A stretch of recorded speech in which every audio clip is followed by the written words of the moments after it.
Why is the Harry Potter fandom so obsessed with the Marauders? In this video, I'm joined by Eric Scull of MuggleCast to answer that question from our conversation on my podcast, Belated Binge, Harry Potter. The Belated Binge Podcast. This fandom is obsessed with the Marauders.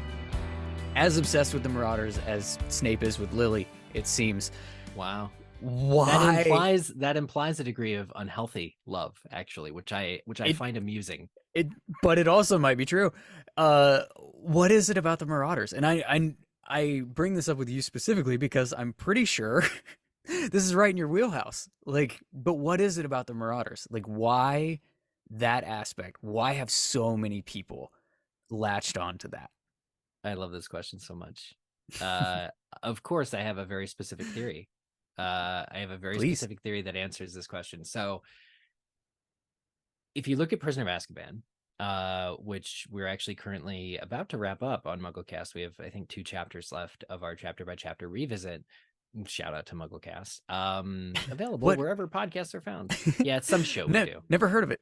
Don't worry about it. So if you look at book 3, the entire crux of the book is this misdirect. It's a mystery surrounding Sirius Black. You're told from the get-go there's an escaped prisoner from Azkaban that is coming to kill Harry. And you're like, okay, this is the 3rd time we've read this book. There's always somebody bad coming for Harry. It's always going to resolve at the end of the book. Well, however, this book dares do something different because the connection that Harry has to the so-called bad guy is not that he killed his parents, or even what the book wants you to think, which is that he betrayed Harry's parents. What ends up happening is it's not actually Sirius Black who is the bad guy, but another one of his Potter's friends. And who witnesses it and who becomes Harry's best teacher other than another one of Harry's friends, parents' friends. So the Marauders in Sirius Black, Remus Lupin, Peter Pettigrew, and the now deceased James Potter complete this hitherto unexplored area up to that point in the Harry Potter books of Harry's origin. We tend to overemphasize in Western culture and in storytelling this concept of where are we from? Where do we come from? And in order to do that, we look at our roots, but roots go beyond upbringing. They go to our parents. Who were our parents? And any orphan, of course, would want to know who his parents are. And so the fact that book 3 really deeply explores, who his parents were, gives a feeling of excitement, but also emotional depth that the first 2 books lack. And it is the engagement with this story that informs who Harry is, because it tells us who his parents were, or at least what his dad was like, that the high of receiving that catharsis or the high of receiving that emotional depth fuels the entire obsession with the Marauders at large for the rest of time. So the short answer to your question is, I think the obsession that people have, healthy or otherwise, with the Marauders comes straight down to how good the twist is at the end of Prisoner of Azkaban, and this idea that his parents were friends with each other and had fun Hogwartsian shenanigans that we don't actually additionally know anything about. So it is something to do with the ripe, fertile ground that our brains can go to, because the topic is almost never explored again. And when it is, it's about a little something different, Snape's worst memory and Prince's Tale. But because we got that amazing revelation that his parents were all friends, they liked each other, and were betrayed by somebody else, it's just it's a good enough hook. It's a good enough twist. And it's a good enough place for imagining, and is unique in that way. There's nothing else that crops up in the Harry Potter books that is as emotionally impactful when it crops up, or as emotionally, I think, resonant in the rest of the series, because Harry, again, is a story about an orphan and learning who his parents were and knowing that they had fun times together is just like the ultimate place of imagining. I think for it captures all of our imaginations. Is it for you is it the draw of the like the foursome, or are you also fascinated in the like Snape Lily side of that whole Marauders era? For me, it's about the four, but uh a reason that I think it is about the four is because the Snape Lily stuff is well explored. That's true. Um, We get more of that. we do get a lot more of it, especially because the additional Marauder stuff is exclusively through the lens of Snape. Yeah. So Snape's worst memory, Harry's in his memory, and Prince's Tale, Harry's in his memories, and so you see kind of the very well developed fall from grace that Severus Snape, who is the boy that told Lily she was a witch, the boy that gave Lily.